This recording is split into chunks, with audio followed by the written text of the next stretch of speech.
We're looking at there are two types of truffles that we help cultivate, and that's the winter Perigord truffles and the summer Burgundy truffles. The Perigord truffles are the more expensive kind. They can go anywhere from $700 to upwards of $1,000 a pound. This time of the year, it's still early.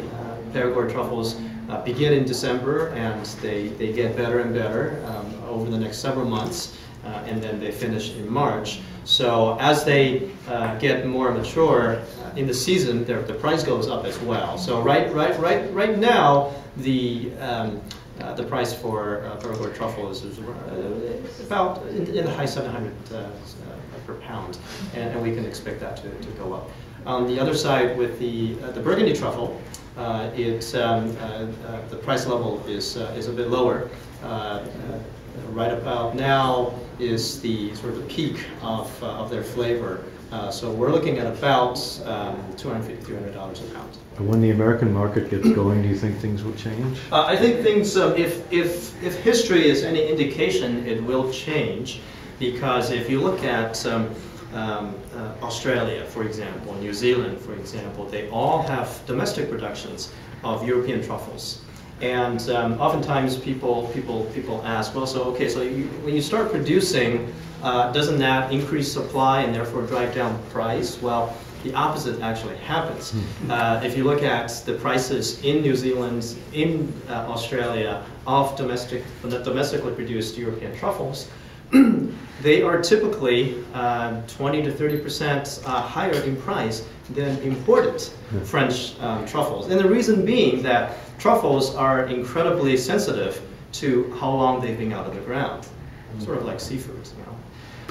So the longer they're out of the ground, the less potent, the less aromatic, the less desirable they are. So instead of having imported truffles that are a few days old, you can have domestically produced European truffles that are farm to kitchen, farm to table in a matter of hours, or at most overnight. So that's why in all of the examples that we've seen elsewhere in the world, domestic production of European truffles have actually commanded a slight premium. The other interesting thing there is that their season is, of course, upside down. So they're selling black winter truffles in the summertime when they have the world market to themselves.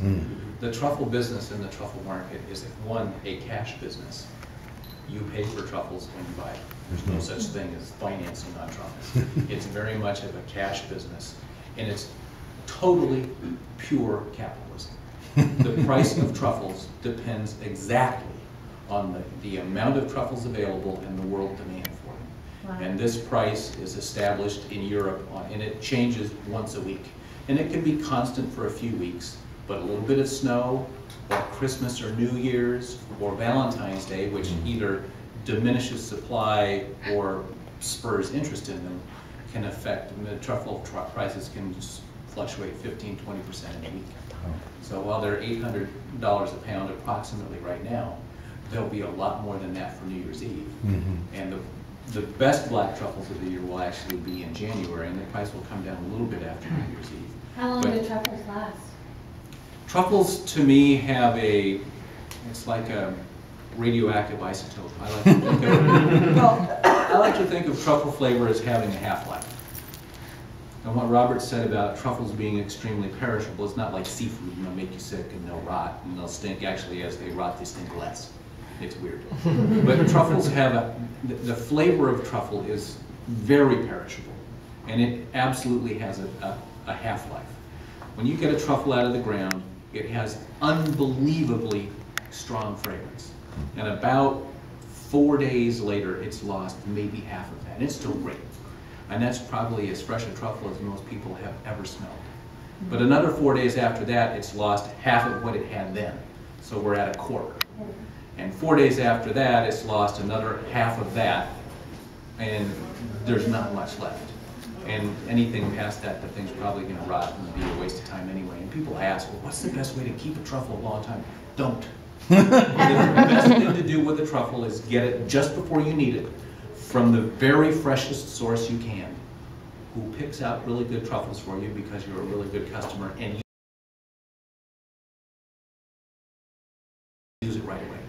Because they lose their pungency very, very quickly. So what about all those people who use truffle salt and truffle oil, Ken?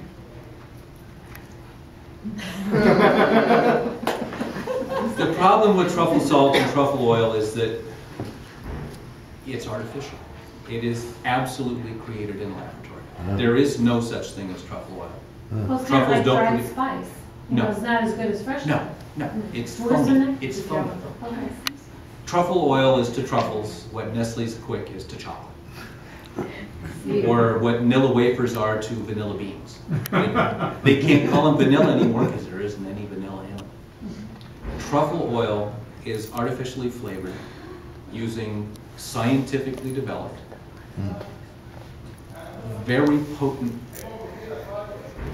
chemicals that mimic perfectly the chemical components that are found in truffles. But it's too good to be true. If you can make truffle oil, you can make truffle oil by infusing truffle flavor into a very neutral flavored vegetable oil. But it needs to be a neutral oil, not a strong olive oil. And you'll get a very delicious but very subtle truffly flavored oil that will be really good for about 4 days.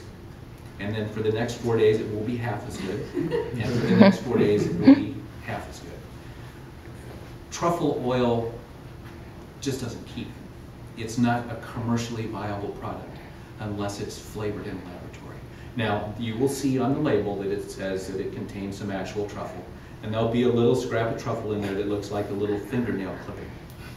Now, the amount of truffle flavor in that fingernail clipping is not enough to flavor 30 portions of risotto.